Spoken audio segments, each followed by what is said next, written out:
Shalom Bapak Ibu dan teman-teman, mari kita mendengarkan Alkitab Suara Amsal 8. Bukankah hikmat berseru-seru dan kepandaian memperdengarkan suaranya? Di atas tempat-tempat yang tinggi di tepi jalan, di persimpangan jalan-jalan, di sanalah ia berdiri. Di samping pintu-pintu gerbang, di depan kota, pada jalan masuk, ia berseru dengan nyaring.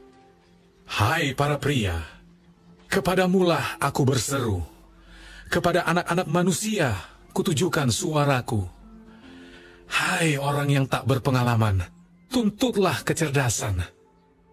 Hai orang bebal, mengertilah dalam hatimu.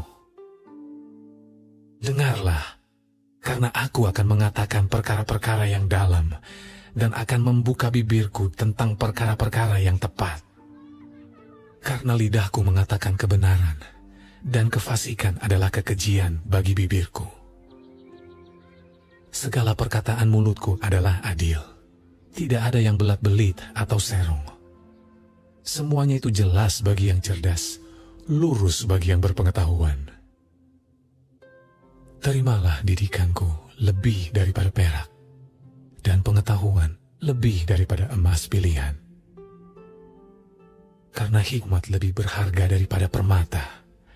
Apapun yang diinginkan orang tidak dapat menyamainya. Aku, hikmat, tinggal bersama-sama dengan kecerdasan, dan aku mendapat pengetahuan dan kebijaksanaan. Takut akan Tuhan ialah membenci kejahatan. Aku benci kepada kesombongan, kecongkakan, tingkah laku yang jahat, dan mulut penuh tipu muslihat. Padaku ada nasihat dan pertimbangan. Akulah pengertian. Padakulah kekuatan. Karena aku, para raja memerintah, dan para pembesar menetapkan keadilan. Karena aku, para pembesar berkuasa, juga para bangsawan, dan semua hakim di bumi. Aku mengasihi orang yang mengasihi aku, dan orang yang tekun mencari aku akan mendapatkan daku. Kekayaan dan kehormatan ada padaku, juga harta yang tetap dan keadilan. Buahku lebih berharga daripada emas, bahkan daripada emas tua. Hasilku lebih daripada perak pilihan. Aku berjalan pada jalan kebenaran, di tengah-tengah jalan keadilan, supaya kuwariskan harta kepada yang mengasihi aku, dan kuisi penuh perbendaharaan mereka. Tuhan telah menciptakan aku sebagai permulaan pekerjaannya, sebagai perbuatannya yang pertama-tama dahulu kala. Sudah pada zaman purbakala aku dibentuk, pada mula pertama, sebelum bumi ada. Sebelum air samudera raya ada, aku telah lahir. Sebelum ada sumber-sumber yang syarat dengan air. Sebelum gunung-gunung tertanam, dan lebih dahulu daripada bukit-bukit, aku telah lahir. Sebelum ia membuat bumi dengan padang-padangnya, atau debu dataran yang pertama. Ketika ia mempersiapkan langit, aku di sana.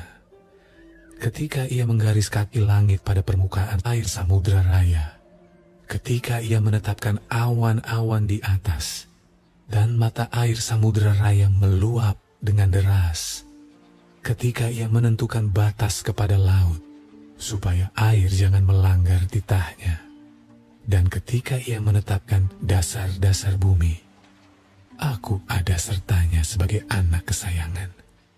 Setiap hari aku menjadi kesenangannya, dan senantiasa bermain-main di hadapannya. Aku bermain-main di atas muka buminya, dan anak-anak manusia menjadi kesenanganku. Oleh sebab itu, hai anak-anak, dengarkanlah aku, karena berbahagialah mereka yang memelihara jalan-jalanku. Dengarkanlah didikan, maka kamu menjadi bijak. Janganlah mengabaikannya. Berbahagialah orang yang mendengarkan daku, yang setiap hari menunggu pada pintuku, yang menjaga tiang pintu gerbangku. Karena siapa mendapatkan aku, mendapatkan hidup, dan Tuhan berkenan akan dia. Tetapi siapa tidak mendapatkan aku, merugikan dirinya.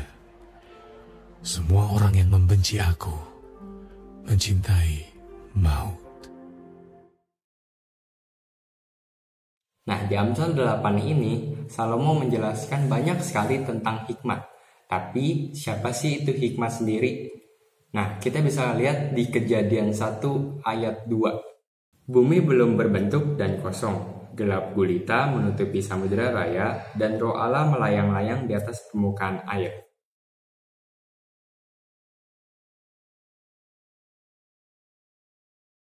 Sekarang kita tahu kalau hikmat itu adalah Roh Kudus. Tapi bagaimana cara kita bisa mencari Roh Kudus? Nah, Salomo bilang kalau Roh Kudus itu ada di mana-mana. Ada di jalan-jalan, di rumah, tembok, dimanapun. Itu berarti kalau kita bisa berbicara sama Roh Kudus itu kapanpun dan dimanapun. Aku punya kenalan, dia ini nggak ngerti baca Alkitab. Kayak dia baca tapi nggak ngerti. Dia renungin tiap hari, akhirnya nggak ngerti. Akhirnya ketika dia tahu kalau dia itu bisa tanya ke Tuhan langsung, dia mulai berdoa dan minta hikmat Tuhan biar bisa ngerti apa sih isi firman Tuhan yang ada di Alkitab. Nah, sampai saat itu dia mulai mengerti gimana cara baca Alkitab. Dan dia bisa kasih contoh orang-orang yang, si A ini nih kayak ayat ini nih. Nah, dia mulai dapat hikmat karena dia memintanya, dia mencarinya. Yang kedua, aku punya teman yang unik. Dia mencari hikmat, dia pergi ke jalan beneran. Dia pergi ke jalan, dia mulai bertanya-tanya sama Tuhan tentang orang-orang yang lalu lalang. Nah, terus dia cerita kalau dia nanya ke Tuhan, kenapa sih orang ini ngerokok Tuhan? Lalu Tuhan menjawab dia, kalau orang ini merokok karena depresi, karena banyak pikiran, sehingga dia bergantung sama rokok yang hanya sementara. Tapi Tuhan ngajarin ke dia kalau cari yang jangan sementara, yaitu yang bisa nyelesain masalah kita, yaitu cuman Tuhan. Ada dua hal yang bikin hikmat itu gak bersama-sama kita. Yang pertama, kita gak mencari hikmat. Kalau kita gak mencari hikmat, sama aja kita kayak orang sombong. Padahal Tuhan tuh udah 24 jam ada sama kita, tapi kita gak mau mencarinya. Dan kalau kita gak mencari Tuhan, kita mengandalkan pikiran sendiri. Kita tahu kalau pikiran kita itu gak sempurna. Dan buat apa kita mencari yang gak sempurna kalau ada pikiran yang sempurna yang bisa nyelesain masalah kita.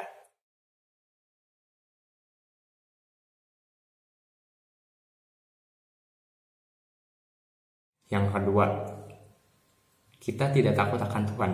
Jadi kalau kita masih berdosa, Roh Kudus gak bisa tinggal sama kita. Maka itu kita harus minta maaf setiap kali berbuat dosa dan menjauhinya. Nah, yang terakhir, ayat 35, karena siapa yang mendapatkan aku mendapatkan hidup, dan Tuhan berkenan kepada dia. Tetapi siapa yang tidak mendapatkan aku merugikan dirinya. Semua orang yang membenci aku mencintai maut. Jadi ada dua jalan nih. Kalau kita pilih hikmat, kita punya hikmat, maka kita akan hidup. Tetapi kalau kita nggak pilih hikmat, kita akan ke maut atau mati. Nah, mati di sini bukan berarti mati fisik atau kayak dikubur aja. Tapi mati itu juga bisa berarti mati relasi, mati rohani, mati kasih, mati rezeki. Nah, itu juga termasuk mati. Nah, silakan teman-teman pilih.